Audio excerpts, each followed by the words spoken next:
Jadi you all di luar sana, korang nampak tak apa yang saya nak tunjukkan ni dan apa yang saya pegang ni, okey. So korang yang baru masuk, saya Dr. Atika Fauzi dari Marisa Mediclinic. Okey, hai, Assalamualaikum Akila. Okey, korang kalau nak jumpa saya datang je Cawangan Bukit Beruang Melaka.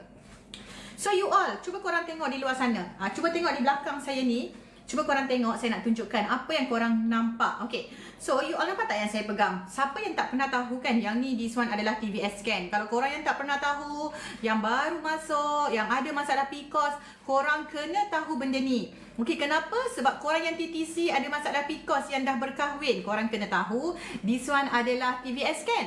Siapa yang tak pernah buat TVS scan sangat-sangat rugi. Sebab dah hujung tahun ni, korang kena buat at least setiap 6 bulan sekali. Okey, belah kiri tak nampak perut saya setiap bulan datang. Kena buat hormon test, kena buat AMH. Okey, you all nampak tak apa yang saya pegang ni? Dan kenapa saya nak tunjukkan kepada anda? This one adalah TVS scan korang. TVS scan ni